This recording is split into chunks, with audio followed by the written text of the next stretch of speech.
On est de retour. Merci d'être à l'écoute. On est dans le dernier droit aujourd'hui, mardi. Belle journée, magnifique. Hein? Bon.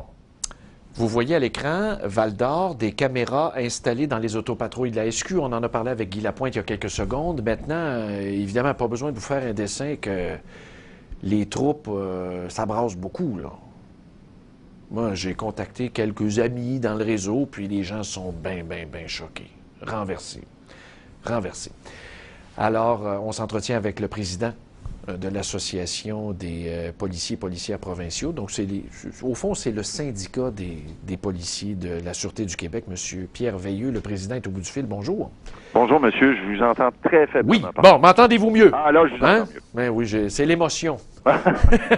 On a assez eu d'émotions de main. Oui, c'est ça. C'est ce que je suis en train de dire, justement, en vous présentant, c'est que il y a beaucoup de gens au sein de la SQ qui sont enragés noirs, là. Évidemment, on ne peut pas dire en ondes tout ce qui circule par texto et par message privé, là, mais ça va pas très bien, là. La pétition, on interpelle la ministre, même au sein des troupes, ça joue dur, là.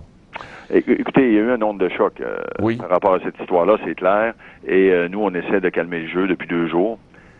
Jusqu'à date, ça semble vouloir fonctionner, mais le temps, faut que le temps fasse son œuvre là-dedans. Mais j'ai aimé quand même votre sortie hier. On rapportait vos propos en disant, grosso modo, là, je paraphrase, écoutez, il faut avoir le respect des institutions aussi, là. Oui, tout à fait. Hein, c'était assez direct, là. Oh, oui, écoutez, on parle d'allégations présentement, puis en plus, ce qu'on a su ce matin, c'est que tout ce qui est crime à caractère sexuel serait écarté pour ceux, du moins, qui ont été suspendus. Donc, je pense qu'il y a une pression de moins. Et ce que je disais, c'est qu'on est à l'étape d'allégation. Les enquêtes vont se faire. Les enquêtes ont été faites à la Sûreté au départ. Bon, ils ont décidé de transférer ça à Montréal. C'est correct. Les enquêtes vont être faites 2 fois plutôt qu'une. Et faut attendre quand même l'issue de tout ça, parce qu'il y a une autre étape qui est le directeur des poursuites criminelles et pénales. Et après ça, il y a des accusations. Puis après ça, il y a un procès. Donc, je pense que tous les Québécois, tous les Canadiens ont au moins, ils peuvent bénéficier de la présomption d'innocence. Oui, mais ça me rappelle, évidemment, c'est 2 histoires complètement différentes, là. C'est le jour et la nuit, là, parce qu'on parle d'allégations, d'inconduite, de violence physique et tout ça, là. Bon. Mais je veux juste vous rappeler, tout le monde, à votre douce mémoire, ce policier de la SQ qui est en filature dans le coin de Longueuil.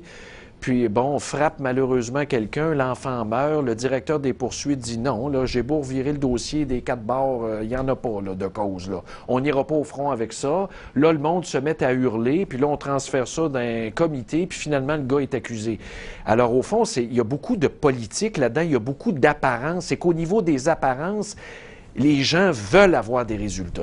C'est ça, là. On s'enligne vers ça, là. Il va y avoir des accusations, là. C'est ce qui est dommage. Hein? Heureusement qu'on a un système pour nous protéger, parce que je pense que si les arènes existeraient encore, on aurait été jetés dans l'arène rapidement. Mais admettons là qu'on sort du dossier de Val-d'Or, là. Puis on est dans l'abstrait, vous et moi, là. Ce qu'on a entendu d'un témoignage, là, c'est sûrement arrivé. J'imagine. Abstraction, le fait des lieux, là, à quelque part, là, c'est sûrement arrivé à un moment donné. Et je vous dirais même, peu importe le corps policier, puis je vous dirais même si c'est un corps de policiers autochtones. J'imagine, oui. C'est pas, comment je vous dirais, je m'amuse à dire des fois, c'est pas une histoire de science-fiction, là. Ouais. Mais quand vous dites le problème est plus grand que nous, je pense que c'est vous qui disiez ça hier, là, le problème est plus grand que nous. C'est quelqu'un de la SQ, là, j'ai lu ça dans le journal. Oui.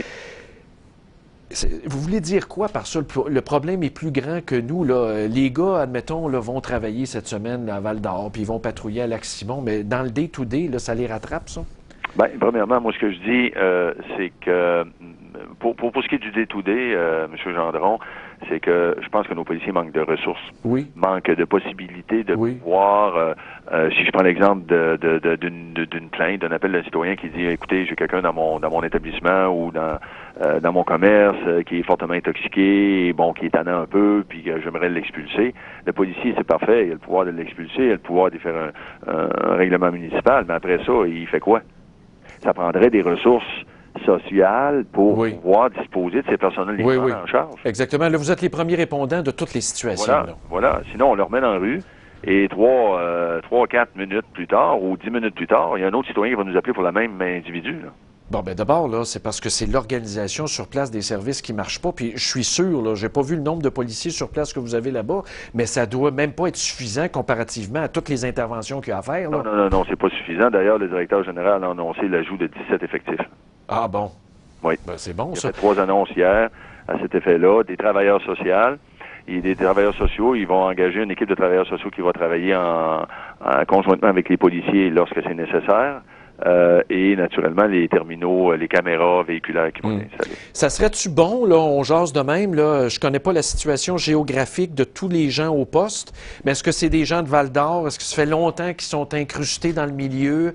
Est-ce que ça serait pas bon, même pour eux autres mêmes, qui changent d'air? Ben, écoutez, il y a sûrement des gens qui réfléchissent présentement avec ce qui vient d'arriver. Ouais. Il y a des gens de la place aussi. Des gens qui sont nés à Val-d'Or, qui sont policiers à Oui. Québec. Fait que je sais pas s'ils vont décider de quitter la région, je penserais pas. Moi, je pense qu'il faut calmer le jeu.